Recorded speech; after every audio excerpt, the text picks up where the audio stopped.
Hi hello ಎಲ್ರಿಗೂ ನಮಸ್ಕಾರ. S P K Kannada YouTube ಚಾನಲ್ಗೆ ನಿಮಗೆ ಸ್ವಾಗತ. ಏಪ್ರಿಲ್ 17ರ ಪ್ರಮುಖ ಪ್ರಚಲಿತ ವಿದ್ಯಮಾನಗಳನ್ನು ಈ ವಿಡಿಯೋದಲ್ಲಿ ನಾವು ನೋಡ್ತಾ ಇದ್ದೀವಿ.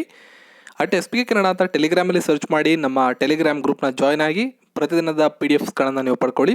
ಈ ವಿಡಿಯೋದ ಡಿಸ್ಕ್ರಿಪ್ಷನಲ್ಲಿ ನನ್ನೆಲ್ಲ ಸೋಷಿಯಲ್ ಮೀಡಿಯಾ ಲಿಂಕ್ಸ್ ನಿಮಗೆ ಸಿಗುತ್ತೆ.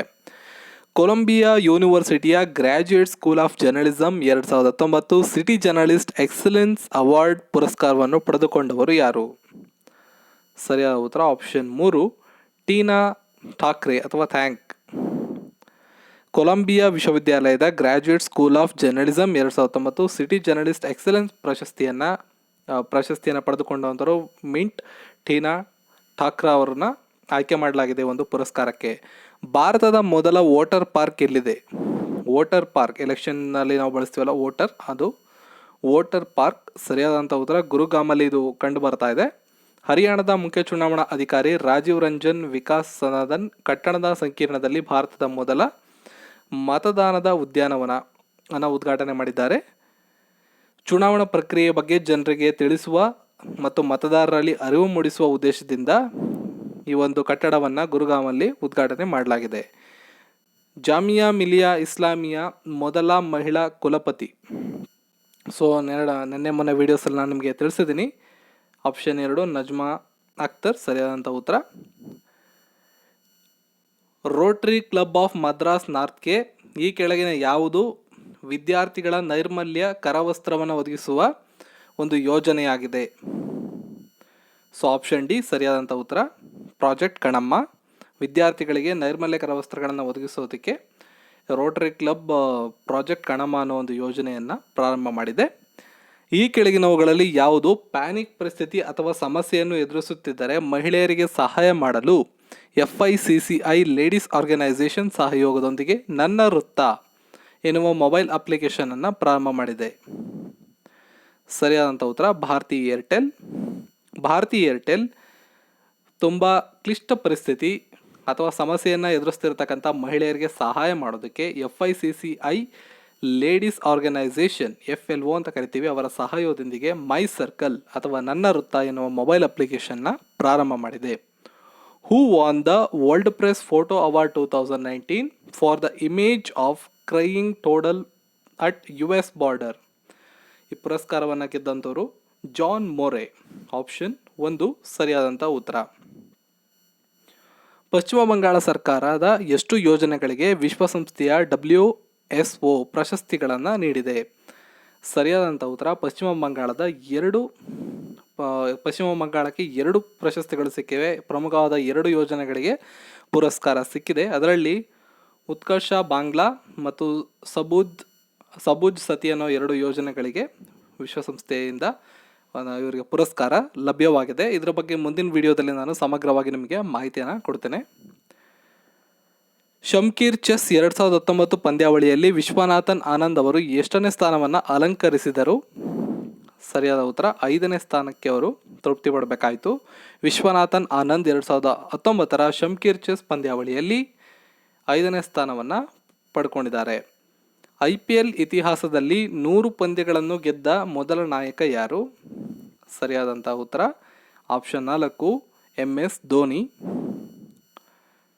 ಸೊ IPL 2019 ಏಪ್ರಿಲ್ 11ರಂದು ಚೆನ್ನೈ ಸೂಪರ್ ಕಿಂಗ್ಸ್ ಪಂದ್ಯ ಏನು ನಡೀತು ಆ ಪಂದ್ಯವನ್ನು ಗೆಲ್ಲೋ ಮೂಲಕ ಮಹೇಂದ್ರ ಸಿಂಗ್ ಧೋನಿಯವರು IPLನ ಇತಿಹಾಸದಲ್ಲಿ 100 ಪಂದ್ಯಗಳನ್ನು ಗೆದ್ದಂಥ ಒಂದು ತಂಡದ ನಾಯಕರಾಗಿದ್ದಾರೆ.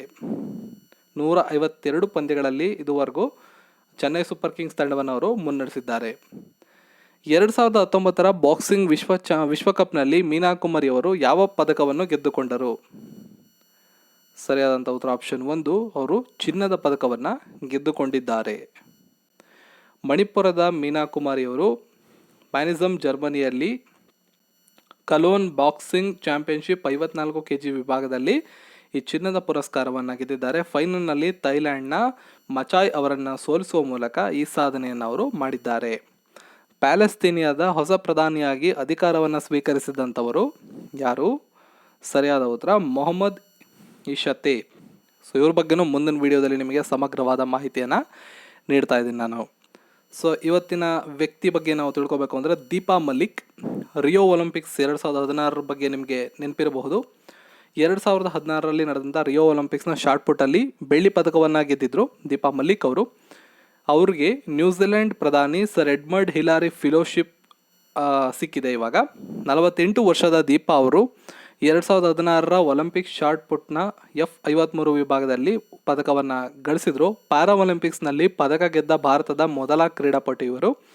ಫೆಲೋಶಿಪ್ ಪಡೆದ ಕಾರಣ ಅವರು ಭಾರತ ಮತ್ತು ನ್ಯೂಜಿಲೆಂಡ್ ನಡುವೆ ಕ್ರೀಡೆ, ಸಾಂಸ್ಕೃತಿಕ ಸಂಬಂಧಗಳನ್ನು ಬೆಳೆಸುವ ಪ್ರಯತ್ನವನ್ನು ಮಾಡ್ತಾ ಇದ್ದಾರೆ. ದೀಪಾ ಅವರು 2011ರಲ್ಲಿ ವಿಶ್ವ ಪ್ಯಾರಾ ಒಲಿಂಪಿಕ್ ಚಾಂಪಿಯನ್ಶಿಪ್ನಲ್ಲಿ ಶಾರ್ಟ್ ಪುಟ್ನಲ್ಲಿ ಬೆಳ್ಳಿ ಹಾಗೂ 2010ರ ಏಷ್ಯನ್ ಪ್ಯಾರಾ ಗೇಮ್ಸ್ ಜಾವೆಲಿನ್ ಥ್ರೋನಲ್ಲಿ ಕಂಚು ಪದಕ, 2014ರಲ್ಲಿ ಬೆಳ್ಳಿ ಪದಕ, ಹಾಗೆ 2018 ಡಿಸ್ಕಸ್ ಥ್ರೋ ವಿಭಾಗದಲ್ಲಿ ಕಂಚು ಪದಕ ಹಾಗೂ ಜಾವೆಲಿನ್ ಥ್ರೋ ವಿಭಾಗದಲ್ಲಿ ಕಂಚಿನ ಪದಕವನ್ನು ಗೆದ್ದಿದ್ದಾರೆ. Para athletics grand free gold javelin 53-54 F53-54 ವಿಭಾಗದಲ್ಲಿ ಚಿನ್ನದ ಪುರಸ್ಕಾರವನ್ನು ಕೂಡ ಗೆದ್ದಿದ್ದಾರೆ. ಇವರ ಸಾಧನೆಗೆ 2014ರಲ್ಲಿ ಪ್ರೆಸಿಡೆಂಟ್ ರೋಲ್ ಮಾಡೆಲ್ ಪುರಸ್ಕಾರ, ಅರ್ಜುನ ಪ್ರಶಸ್ತಿ, ಪದ್ಮಶ್ರೀ ಪ್ರಶಸ್ತಿ, ಕೇಂದ್ರ ಮಹಿಳಾ ಮತ್ತು ಮಕ್ಕಳ ಕಲ್ಯಾಣ ಇಲಾಖೆಯಿಂದ ನೀಡುವ ಫಸ್ಟ್ ಲೇಡೀಸ್ ಅವಾರ್ಡ್ ಇದು ಸೇರಿದಂತೆ ಹಲವಾರು ಪುರಸ್ಕಾರಗಳು ಇವರಿಗೆ ಸಿಕ್ಕಿದೆ. ಸೆಪ್ಟೆಂಬರ್ 30, 1970ರಲ್ಲಿ ಹರಿಯಾಣದ ಬಸ್ವಾಲದಲ್ಲಿ ಇವರು ಜನ್ಮವನ್ನು ತಾಳಿದ್ರು. ಇವರು ಇವತ್ತಿನ ವಿಡಿಯೋದ ವ್ಯಕ್ತಿ, ಅವರ ಬಗ್ಗೆ ಮಾಹಿತಿ. 2 ವೈಜ್ಞಾನಿಕ ಕಾರಣಗಳನ್ನು ನೋಡೋಣ ಇವತ್ತಿನ ವಿಡಿಯೋದಲ್ಲಿ. ಅಲ್ಯೂಮಿನಿಯಂ ಅನ್ನು ಹೆಚ್ಚಾಗಿ ಅಡುಗೆ ಪಾತ್ರೆಯ ತಯಾರಿಕೆಯಲ್ಲಿ ಬಳಸಲು ಕಾರಣವೇನು? ಅಲ್ಯೂಮಿನಿಯಂ ಆಮ್ಲಜನಕ, ಸಿಲಿಕಾನ್ ನಂತರ ಭೂಮಿಯಲ್ಲಿ ಅತಿ ಹೇರಳವಾಗಿ ದೊರೆಯುವ 3ನೇ ಮೂಲವಸ್ತುವಾಗಿದೆ.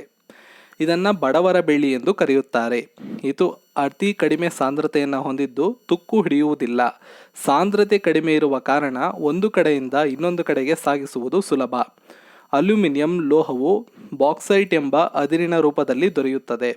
ಇದನ್ನು ಪಾತ್ರೆ ತಯಾರಿಕೆಯಲ್ಲಿ ಹೆಚ್ಚಾಗಿ ಬಳಸಲು ಕಾರಣವೆಂದರೆ ಇದು ಹೆಚ್ಚು ವಾಹಕತ್ವವನ್ನು ಹೊಂದಿದೆ. ಹೇರಳವಾಗಿ ಉತ್ಪಾದನೆಯಾಗುವ ಕಾರಣ ಬೆಲೆಯೂ ಕೂಡ ಕಡಿಮೆ ಇದೆ. ಇತ್ತೀಚೆಗೆ ಸಂಸ್ಕರಿಸಿದ ವಸ್ತುಗಳನ್ನು ಪ್ಯಾಕಿಂಗ್ ಮಾಡಲು ಕೂಡ ಅಲ್ಯೂಮಿನಿಯಮನ್ನು ಬಳಸ್ತಾರೆ. ಥರ್ಮೋಪ್ಲಾಸ್ಟ್ನಲ್ಲಿ ದ್ರವ ಪದಾರ್ಥಗಳು ಬಿಸಿಯಾಗಿರಲು ಕಾರಣವೇನು?